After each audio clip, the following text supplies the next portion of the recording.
আমারও তো মনে চায় রব্বে কাবার সামনে দাঁড়াইয়া নামাজ পড়তে, কাবা ঘরের সামনে দাঁড়াইয়া আল্লাহর সাথে কথা বলতে, আল্লাহর কুদরতি পায়ে সেজদা দিতে, কাবাকে সামনে রেখে আল্লাহর সাথে কথা বলতে। ইমাম মালিক এই চিন্তা করে আর চোখের পানিগুলো ঝরাইয়া কান্দে। আহারে, আমারও তো হজ করতে মনে চাইতেছে, কিন্তু আমি যদি হজের জন্য যাই আর রাস্তায় যদি আমার মরণ হয়ে যায়, তাইলে নবী যেখানে ঘুমাইতেছে আমার মায়ার নবীর এই মাটিটা থেকে তো আমি দূরে সরে যাইব, নবীর রওজা থেকে তো আমি দূরে সরে যাইব। এই চিন্তা কইরা ইমাম মালিক চোখের পানিগুলো জড়াইয়া কান্দে। একদিক দিয়ে আল্লাহর প্রেম, আরেক দিক দিয়ে নবীর প্রেম। ও দুনিয়ার মানুষ, কেমন আশেক রাসূল তারা ছিলেন, আমি আপনিও তো নবীর আশেক। কেমন আশেক তারা আর কেমন আশেক আমরা।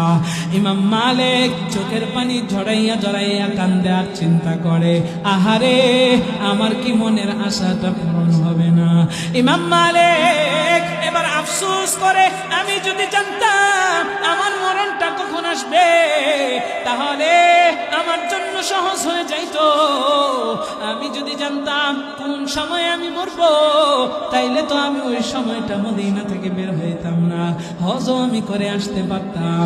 ও দুনিয়ার মানুষ রে, ইমাম মালিক কখন মরবে এই বিষয় নিয়ে তিনি ইস্তেখারার নামাজে দাঁড়াইলেন। ইস্তেখারার নামাজ কাকে বলা হয়? আপনি আমি যদি কোনো একটা ভালো কাজ করতে যাই, এই কাজটা আমার আপনার জন্য কল্যাণ হবে নাকি অকল্যাণ হবে, এই ডিসিশন আমি আপনি নিতে পারতেছি না।